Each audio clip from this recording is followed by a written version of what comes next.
करते दोस्त के लिए आपको अगर कोई उपाय करना है तो क्या करें, हनुमान चालीसा का आप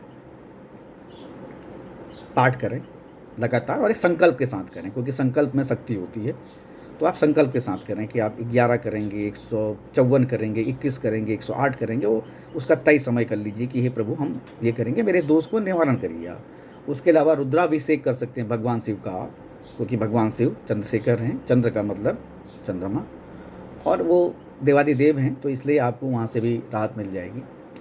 उसके अलावा कुछ गलत काम ना करें, क्योंकि जो जिन लोगों का पाप कर्तरी चंद्रमा पाप कर्तरी में होता है वो कई बार गलत फैसले लेते हैं और गलत तरह के काम में भी चले जाते हैं, क्योंकि सोचने की शक्ति, विवेक, बुद्धि विवेक जो है, जो मन है हमारा, वो बहुत अनस्टेबल होता है और मन से ही सब काम होते हैं। 70% जो काम होते हैं मन से ही होते हैं। हम लोग मन से करते हैं, अपने आप को खुश करने के लिए या अपने इन सब चीज़ों के लिए काम करते हैं, तो वो आपको देखना पड़ेगा।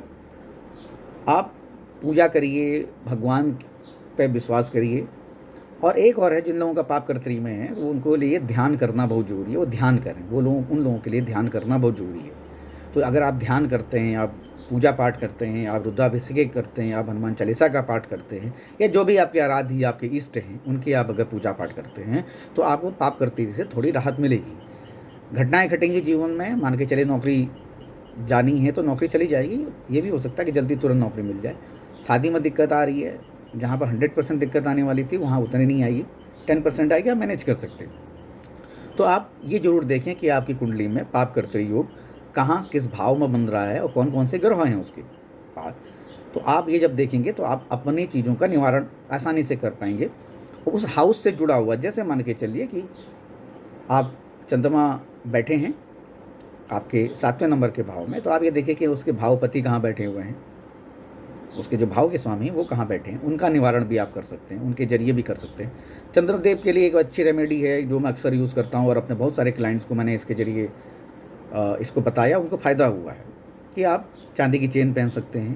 पूर्णमासी के दिन आप रात में चंद्रदेव के दर्शन कर सकते हैं। कम से कम आधा घंटा पौना घंटा आपको बैठना चाहिए, देखना चाहिए, क्योंकि ये नेचुरल रेमेडी है। और ये जो चंद्रमा जो हीलिंग के कारक हैं, जो हीलिंग करते हैं और दवाओं के कारक हैं, ये आपको डायरेक्ट मिलता है। सूर्यदेव और चंद्रदेव ऐसे दो ग्रह हैं जो आपको साक्षात दर्शन देते हैं। तो आप चंद्रदेव के दर्शन कर सकते हैं और भगवान शिव को आप जल दे सकते हैं। और या ये भी एक और उपाय है कि आप भगवान शिव के मंदिर में जाइए और जो वहाँ पर उनका जो लिंग है, लिंग के ऊपर एक कलश रखा होता है, एक घड़ा रखा होता है, जिससे पानी की बूंदें टपकती हैं भगवान शिव के ऊपर, क्योंकि वो भगवान शिव हैं तो उनको हमेशा जल की ज़रूरत होती है ताकि वो गर्माहट ना आए। तो इसलिए वो जल की जो बूंदें उन पर ड्रॉप गिरती हैं, वो भी एक उपाय है